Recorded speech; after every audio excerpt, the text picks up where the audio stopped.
Dar es Salaam oye! Asalamu alaykum. Bwana Yesu asifiwe. Mheshimiwa Selemani Jafo, Waziri wa TAMISEMI, Mheshimiwa Mkuu wa Mkoa wa Dar es Salaam, Mheshimiwa Mwenyekiti wa Kamati ya Bunge na waheshimiwa wabunge mlioko hapa, waheshimiwa mawaziri, waheshimiwa makatibu wakuu, waheshimiwa viongozi wa Chama cha Mapinduzi wakiongozwa na Mheshimiwa Mwenyekiti Keti Kamba, waheshimiwa viongozi wa dini mlioko hapa, tunawashukuru sana kwa dua.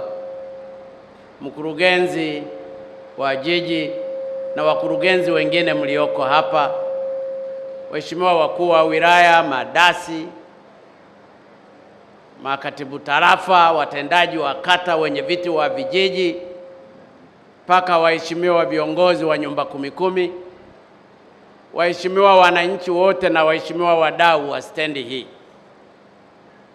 Kwanza, kwa sababu pia ni mara yangu ya kwanza baada ya uchaguzi kufika hapa, napenda ndugu zangu wa jimbo la Kibamba niwashukuru sana kwa kura nyingi sana mlizonipa, asanteni sana.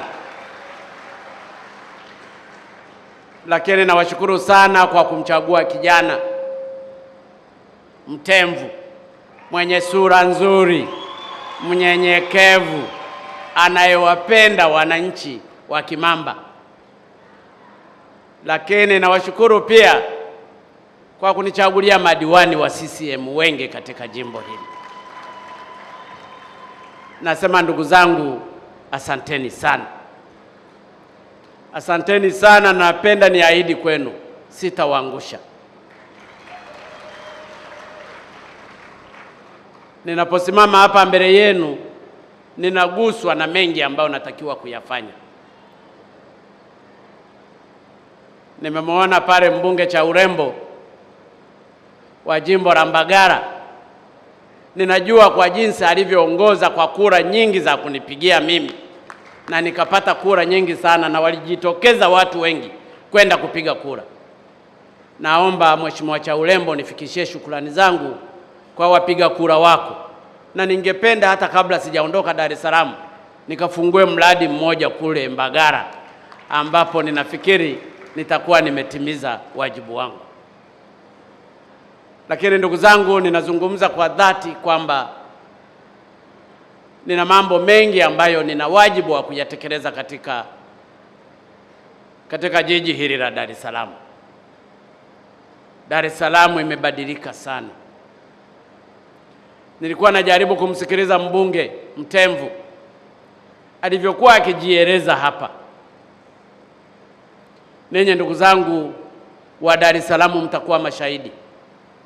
Tuliwakosa muda mrefu wa bunge wa aina yake. Na ndiyo maana saa nyingine tuwe tunajilaumu kwa kukosea kuchagua.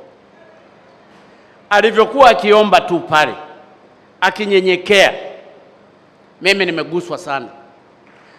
Sifahamu hizo heka 52 ulizoziomba ni za wizara gani, mimi ninakupa, nazitoa.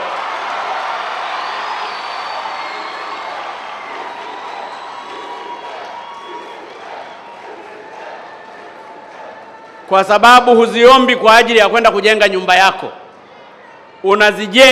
Unaziomba kwa ajili ya wananchi hawa wanyonge ambao kwa dhati kabisa walijipanga kwenye jua na kwenye mvua, wakanipigia kura mimi na wakakupigia kura wewe na wakawapigia kura madiwani. Nakupa hiyo zawadi ya heka 52 bure, ukaziendeleze kwa ajili ya wananchi hao. Nikitoka sijakupa, nitatoka na uchungu. Umenifurahisha sana. Hongera sana mtemvu. Hongera sana wananchi wa jimbo hili kwa kufanya mabadiliko makubwa. Leo tunazungumza barabara za Ubungo. Nyingi haziko kwa kujengwa kwa lami. Lakini nani angeenda kujenga barabara za lami kama hujaombwa? walikuwa hawapo wanaoomba hizo barabara za lami. Nimeshangaa kusikia leo kwamba barabara za lami katika jimbo lako ni kilomita 5 tu. Huwezi ukaamini kama palikuwa na viongozi wa bunge ambao walikuwa wanawakilisha watu kushindwa kuomba vitu kama hivi. Kwa hiyo nawapongeza sana waliokuchagua wewe pamoja na waheshimiwa madiwani, kwa sababu sasa nitakwenda kuangalia ni namna gani nitaongeza barabara zako humu ndani. Chief Executive wa TANROADS yuko hapa. Nitaomba ukapite baadhi ya barabara pamoja na mbunge na viongozi. Alafu utaniletea mapendekezo ni ipi barabara tunaweza kuijenga kwa kiwango cha lami katika jimbo hili la Kibamba pamoja na Ubungo. Yaani nafurahi.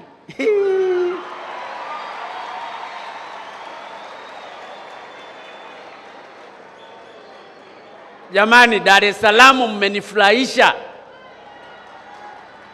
Ukigeuka kule kuna Mtemvu, ukigeuka huku kuna Nzungu, ukigeuka huku cha Urembo, yani CCM oye. Jamani, munisamee kama nimefanya kosa, nataka nilisahau tu. CCM oye. Hii ndiyo nchi ninayotaka kuijenga. Unapokuwa kiongozi ni lazima upate watu ambao wanawakilisha watu. Usipopata connection huku, kazi haziendi. Kwani soko hili lilimsubiri mpaka wakati wa huyu Mtemvu aje hapa? Lakini ni viongozi wanaojituma. Mimi nataka kuwahakikishia wana Dar es Salaam, mumeanza vizuri sana. Viongozi wenzangu wa Chama cha Mapinduzi, mjipongeze kweli. Mmeokoa maisha ya wana Dar es Salaam. Lakini pia sio uongo. Mtu ukiwa na chakula chako umekificha, huwezi ukapelekea mtoto wa jirani wakati mtoto wako ana njaa. Dar es Salaam yote karibu ilikuwa ni watoto wa jirani. Nikificha nitakuwa na wadanganya. Sasa mmenizalia watoto asilia. Hongereni sana Dar es Salaam. Maendeleo hayana chama, lakini lazima kiwepo na chama kinachotoa maelekezo. Haya yote yameandikwa kwenye ilani ya uchaguzi kurasa 303. Sasa unapochagua watu kama wakina Mtemvu na wabunge, mkamchagua na rais, mkachagua na madiwani, mimi mmenirahisishia. Mmenirahisishia kuchapa kazi kweli kweli. Na ndiyo maana linapojitokeza swala la kufanya mabadiliko katika kuhakikisha mambo yetu yanafika haraka, lazima niyatekeleze. Kwa hiyo nimeanza na hili kwa mbunge wenu ambaye pia amezungumzia kuhusu maji, na watu wangu wa maji wanasikia. Nina uhakika mambo haya yatakuwa solved. Alafu unapata raha unapoombwa pia kwa lugha nzuri. Mtu unaombwa kwa kutukanwa tu, na wewe unamtukana kwa kumnyima miradi. Kwa sababu nao waomba sio malaika. Ni malaika tu anaweza akatukanwa bado akakusamehe, lakini kwa binadamu mwenye moyo wa kawaida anahitaji pia kuombwa kwa unyenyekevu. Kwa hiyo nimefurahi sana. Kwa hiyo hili swala la maji, swala la barabara na masuala mengine, ninaomba wanaohusika muanze kulishughulikia kwa kikamilifu. Hata kama pamepunguka kiasi fulani, tutaangalia mahali gani tunaweza tukanyofua na kupeleka. Kwa hiyo niwaombe wananchi wa Kibamba, hamkukosea, tembeeni kifua mbele. Kibamba oye! Ubungo oye! Ndugu zangu wa Ubungo, leo nimekuja kwa kazi hii. Niseme ukweli, nimeshangaa Jafo kuandika stendi hii kwa jina langu. kwa sababu angeandika Jafo Stand. Kwani kuna ubaya gani Mzaramo na Mkwere jina likaitwa hii stendi? Sifurahi sana majina yangu kutumika kwa sababu huwa naogopa kitu kimoja. Mnaweza mkaandika jina Magufuli stendi, halafu wananchi masikini wa Machinga na nani wakawa wananyanyaswa hapa.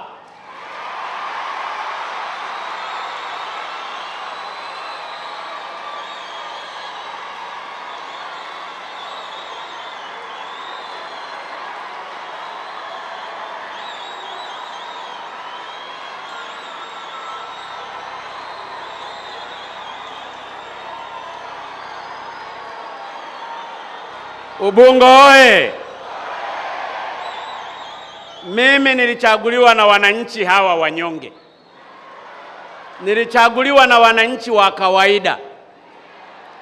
Nimetoa hela bilioni 50.95 kwa ajili ya wananchi hawa wadogo. Lakini mara nyingi, sina uhakika hapa, lakini mara nyingi vitu hivi vizuri vinavyotengenezwa, vinavyokamilika, Wamachinga wanafukuzwa, watu wa kawaida wanafukuzwa.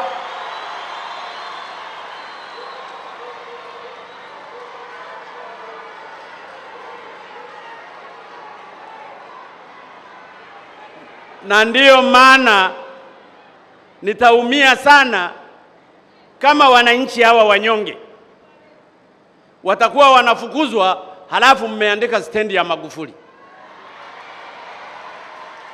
Maana yake itakuwa inaonyesha Magufuli ndiye anawafukuza hawa Wamachinga. Sitakubali.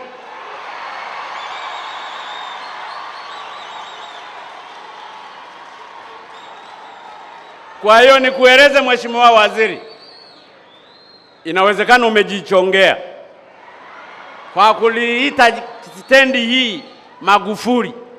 Nataka sasa yafanyike haya ambayo mimi Magufuli nataka yafanyike hapa.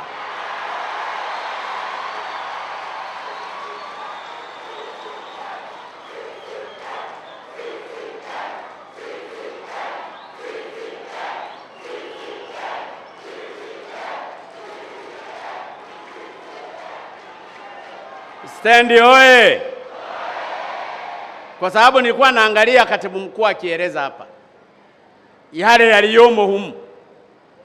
Kuna ofisi ya immigration. Ofisi ya immigration haimsaidii Machinga. Kuna hoteli. Inawezekana Machinga hata ingia mle kwenye hoteli. Kuna gesti.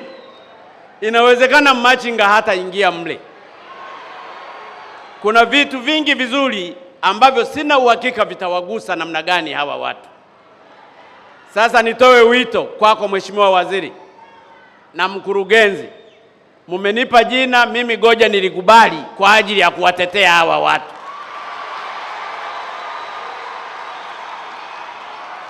Na mimi nataka niwaambie, nataka niwe balozi wao.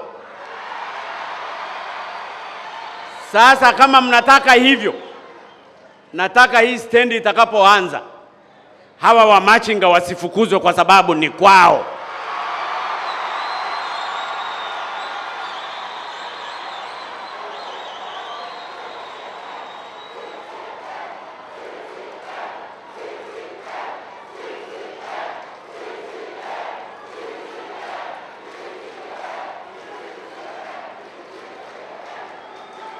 Wananchi hawa wanyonge wasifukuzwe, muwatengenezee utaratibu.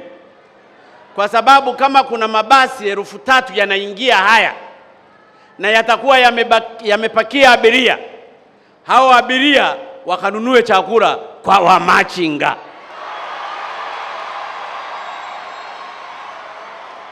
Wenye hela nyingi ndio waende kwenye hoteli. Lakini hata mihogo ya mamalishe na inunuliwe, viazi navyo vinunuliwe, matikiti maji nayo yanunuliwe. Hiyo ndiyo itakuwa ni serikali inayojali wananchi wake. Hii serikali ninayoiongoza ni kwa ajili ya Watanzania wote na hasa wanyonge. nitaomba waziri na mkurugenzi na watendaji wote wanaohusika, wananchi hawa waruhusiwe, lakini pia muendelee kutengeneza mbinu mbadala baadaye za kupanua maeneo. Mabasi hata yanapokuja au mtu mwingine anakimbia hata pembeni pala ananunua bidhaa zake anapanga na kadhalika. Hapo ndipo tutakuwa tunajenga Dar es Salaam yenye upendo, isiyo na ubaguzi wa mtu yoyote. Ni matumaini yangu baada ya stendi hii kuanza kutumika, wanaohusika wote na stendi mtajenga utaratibu ili watu kweli wanaokuja kufanya biashara waweze kufaidika na stendi hii. Faida isipoenda kwa wananchi wanyonge, hakuna sababu ya kuwa na stendi na hakuna sababu ya kutoa bilioni 51.1 kwa ajili ya wananchi wanyonge. Kwa hiyo Mheshimiwa Waziri, kama nilivyosema, ungeita hii stendi Jafo au lolote jina, mimi wala nisingejali, lakini umetaja jina Magufuli, wafa.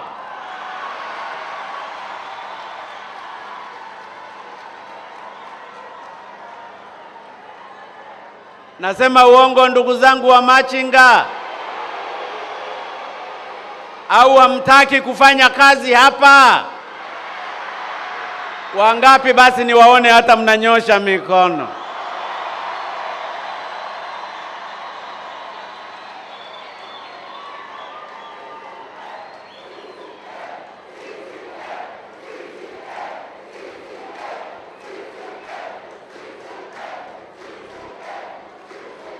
Ninajua hii ni challenge kwa viongozi. Mtaanza kujiuliza hapa tutafanyaje? Uongozi ni pamoja na kutatua challenge. Kwa hiyo mjipange, mpige bongo vichwa vyenu. Ni kwa namna gani watu wenye biashara zao na wengine wana vitambulisho vya wajasiriamali,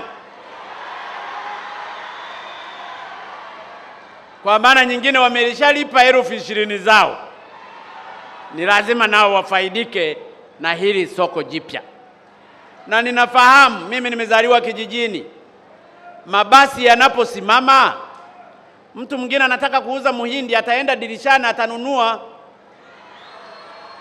Inawezekana mtu mwingine hataki kuteremka kwenda chini akanunue vyakula vya shilingi 500,000. Hawa wa machinga watafaidika na hizo fedha, zitaenda kwa wananchi na kuhudumia watoto wao na familia zao.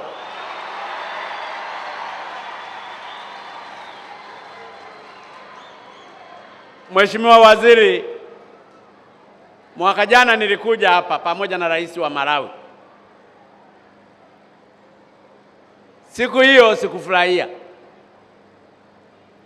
kwa sababu hata gharama ya fedha za ujenzi zilizungumzwa nyingi, ziliongezeka karibu bilioni 20. Leo umezungumza juu ya bilioni 50.95. Nataka niseme kwa dhati, nimefurahi na nawapongeza sana mlioshiriki, kwa sababu tunaweza tukaona value for money. Lakini mmeeleza pia mkandarasi ataendelea kukaa kwenye site kwa mwaka mzima akirekebisha matatizo mengine madogo madogo yatakavyokuwa yanajitokeza. Hiki nacho ni kizuri. Ninachowaomba wahusika wa jiji, uongozi wa wilaya na wa mkoa, na ndugu zangu wa Tanzania watakaofaidika na hili soko, tujipange vizuri kulitunza. Nitashangaa sana siku moja nikija nikute stendi hii imechafuka, nikute stendi hii imeandikwa maandishi, nikute stendi hii haitamaniki, na wakati mmeshaeleza stendi hii itapokea magari kutoka nchi jirani. Yapo magari yatatoka Zimbabwe, yapo magari yatatoka Malawi, yako magari yatatoka Kenya, yako magari yatatoka Uganda na sehemu zingine mbalimbali. Kwa hiyo ni stendi ya kimataifa. Kwa hiyo sura ya stendi ya kimataifa lazima iendelezwe hapa. Kwa hiyo niwaombe viongozi pamoja na wananchi kwa ujumla, tutakaotumia hii stendi tuitunze. Wanasema kitunze kidumu. Na kwa hili mimi nina uhakika tutakuwa tunajenga Tanzania mpya. Nani alitegemea Kibamba huku Ubungo pawe na stendi nzuri kama hii? Miaka 60 tangu tupate uhuru hapajajengwa stendi ya namna hii. Miaka 60 tangu tupate uhuru hapajajengwa flyover kama ile ya Kijazi. Miaka 60 tangu tupate uhuru hapajajengwa kama flyover ya Mfugale na kadhalika. Hatujanunua ndege miaka yote. Hatujatengeneza reli ya kisasa ya kutumia umeme. Mabarabara zaidi ya kilomita 3,500 ya lami na kadhalika. Ninachotaka kusema, Watanzania msitembee wanyonge. Tembeeni kifua mbele kwamba tumeweza na Tanzania ni taifa kubwa. Na tumeweza haya kwa ujasiri mkubwa wa kujitegemea. Tanzania ni taifa kubwa, ndugu zangu. Ni taifa lenye uwezo. Na ndiyo maana linaweza likatoa bilioni 50.95 kujenga stendi kama hii. Mheshimiwa Waziri ameeleza zimejengwa stendi kila mahali. Paka Katavi kuna stendi, Dodoma na maeneo mengine mbalimbali. Huu ni ujasiri wa matumizi bora ya fedha zenu wananchi. Zinatengenezwa barabara. Ile barabara ya njia 8 tuliomba wafadhili waijenge, wakatulingia, kapewa masharti. Karibu miaka 3 tunafuatilia. Nilimuita Mfugale pale, nikamwambia sisi hatuwezi tukajenga hii. Akasema tunaweza. Nikasema tangazeni. Kilomita 20 sasa zinajengwa. Nikamwambia tena hizo wanazotaka kutusaidia ni njia 4. Sasa tandika mara 2 zaidi, njia 8. Ili hasira yangu waipate kabisa kwa nguvu zote. Leo njia 8 iko hapa. Tanzania inabadilika. Na ndiyo maana siku zote nimekuwa nikiwaomba viongozi wenzangu, tufanye mambo. Ni nafuu ufanye halafu ukosee kuliko kutokufanya.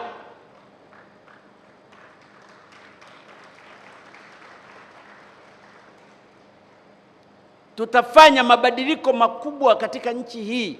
Hakuna miujiza katika maendeleo.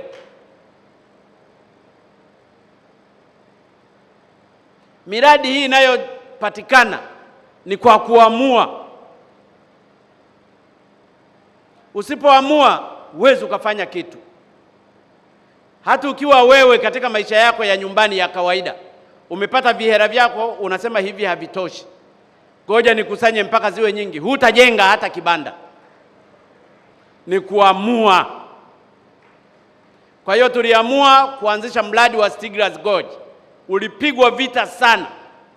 Fedha ni zetu, lakini wanatupiga vita. Pesa hawatoi wao, lakini unapigwa vita. Lakini tuliamua kwa ujasiri mmoja kwamba tunajenga. Tumepeleka pale trilioni 6.5. Ni kwa sababu tunataka kila mahali pawe na umeme wa kutosha, halafu tuwauzie wengine umeme. Hawakuamini kama tunaweza tukajenga mradi mkubwa wa namna hiyo. Trilioni 6.5 umejengwa. Tukasema Tanzania hatuwezi watu wakawa wanaenda Ulaya wakaone treni za umeme. Wanaenda wanarudi. Nikasema treni za umeme zinakuwa hapa. Tumetangaza tenda trilioni 7.02 inajengwa. Na imefikia asilimia karibu 100. Kwa hiyo ni hivi karibuni watani zangu wa Zaramu na Wakwere mtaanza kutembea kwenye treni inayopelekwa kwa umeme kwa spidi kubwa. Mjichunge tu msitapike kwenye treni.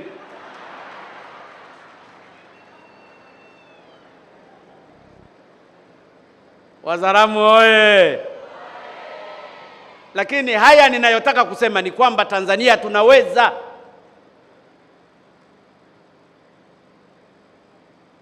Kujenga treni kutoka Dar es Salaam, Dodoma, na sasa tumeshatangaza kwenda mpaka Mwanza. Si kitu kidogo. Ni lazima tujivunie ushindi huo katika maendeleo yetu. Tanzania hii dhahabu zilikuwa zinaibiwa tu. Wanasomba watu kama chakula cha kichaa. Wakati tunaingia makusanyo kwa mwaka ya madini yalikuwa bilioni 198. Leo ni bilioni 528.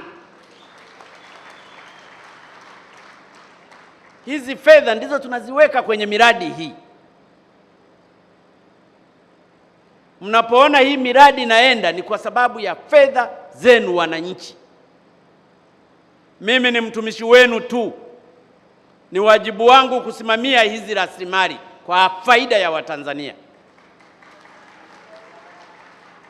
Tunapopata fedha za kupanua bandari ya Tanga, bandari ya Dar es Salaam, bandari ya Mtwara kwa mapesa mengi, mabilioni, trilioni 1.2, fedha ni zenu.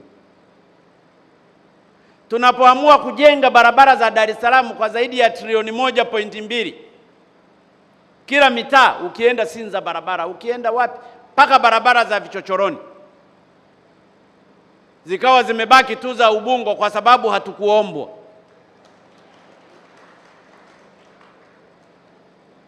Walikosa mtu wa kuwaombea kwamba tunaomba barabara hii, wakati wenzao wakigawana kwenye miradi hawapo. Kufanya kosa si kosa, lakini kurudia kosa. Na mimi nawashukuru sana wananchi wa Ubungo, majimbo yote mawili, Ubungo na Kimamba, kwa kufanya mabadiliko makubwa. Matokeo yake mtayaona. Ninawaambia ndugu zangu, matokeo mtayaona.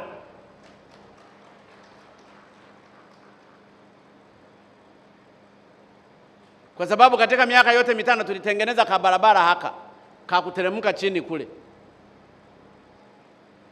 Nikasema hebu tuwasaidie hivi nao wanapita.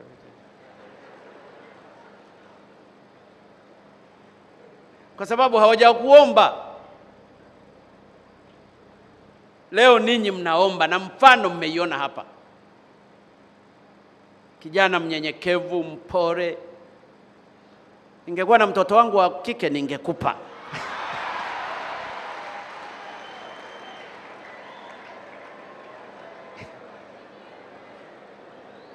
Sifahamu kama una mali lakini ya kutoa ng'ombe, kwa sababu ninyi huwa mnatoaga kuku Wazaramu watani zangu. Lakini haya ndiyo mabadiliko tunayoyapata na tunayoyataka katika taifa hili. Unaingia kwenye mkoa unafurahi. Sasa hivi ukienda kila mahali ni raha tu. Ukienda Kinondoni ni raha tu. Ukienda Mbagala ni raha tu. Ukienda Ilala ni raha tu. Ukienda Kigamboni ni raha tu. Ninaambiwa kuna mradi mpaka wa umeme wa megawatts nyingi tu umekaribia kuisha. Ni kwa sababu watu wanaomba na wanaijua ilani ya uchaguzi imezungumza nini kuhusu maendeleo ya kila jimbo.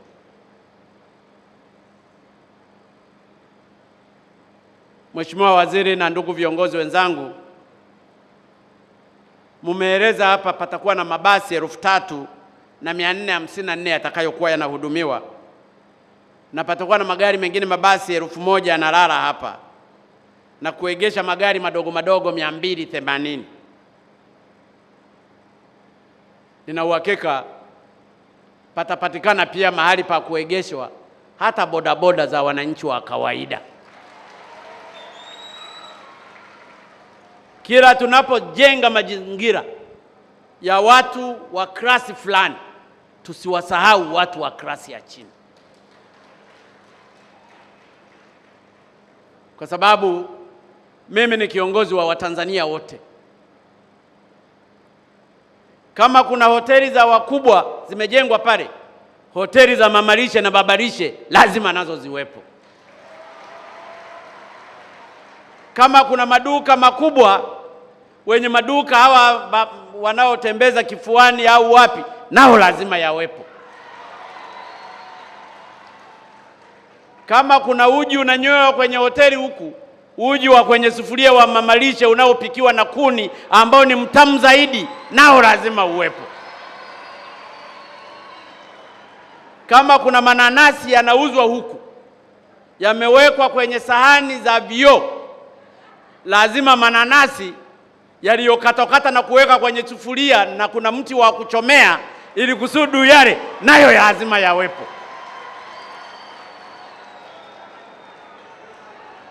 Hapo ndio tutakuwa tunajenga Tanzania ya Watanzania wote. Mungu ametupa Tanzania hii, ni lazima tufurahi wote. Na nilipokuwa nikitoa bilioni 50, sikusema ni za watu fulani tu.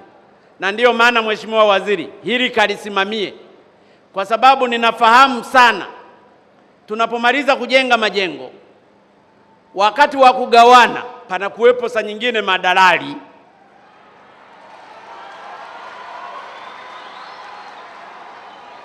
Ninyi mnapanga huku, madalali nao wanapanga wao. Sitaki nione dalali anayewadhulumu wananchi hapa.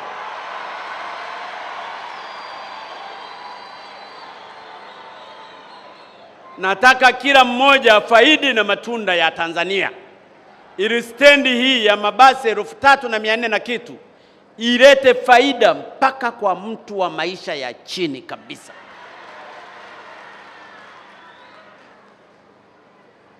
Ndugu zangu wananchi wa Kibamba,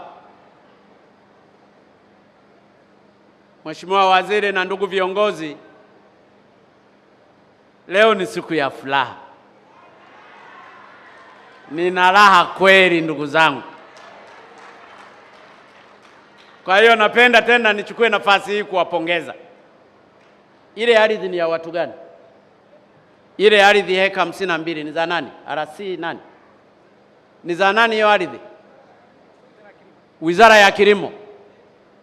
Ni ya wizara? Yes. Mheshimiwa, ni ya Wizara ya Kilimo. Wizara ya Kilimo. Wanaifanyizia nini Wizara ya Kilimo? Hakuna chochote zaidi hata miaka 25. Na ukiipata wewe na watu wako, hutagawiana viwanja wewe na mke wako na rafiki yako na girlfriend wako? Hapana mkuu, haiwezi kutokea hiyo. Ni kwa ajili ya maendeleo ya wananchi wote. Mfanye process leo na kesho, ili ardhi hiyo ndani ya siku 3 Wizara ya Kilimo wao wamehendo hati. Process ya Wizara ya Ardhi ifanye shughuli zake, waje wakabidhiwe. Leo ni juma ngapi?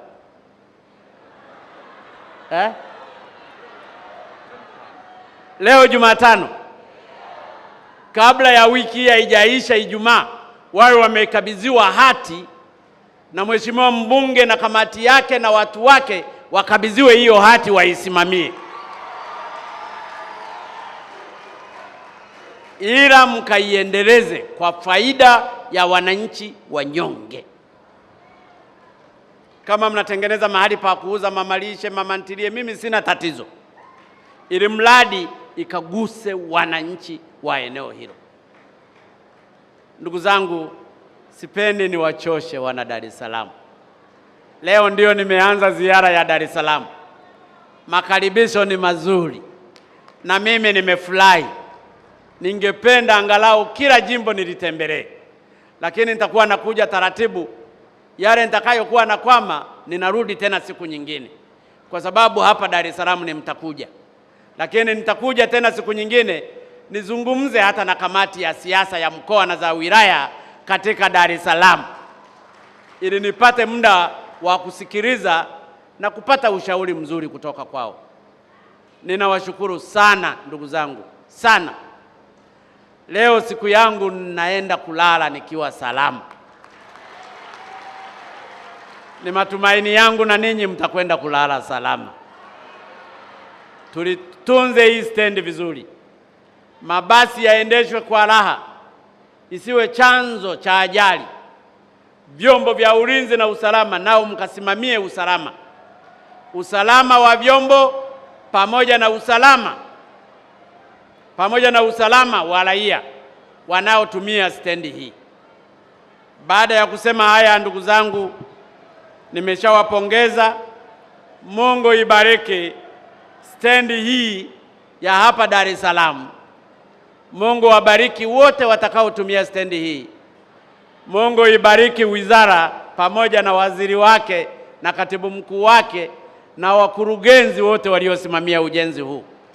Ninampongeza contractor na consultant ikiwemo Wizara ya Ardhi, Chuo Kikuu cha Ardhi kwa usimamizi mzuri.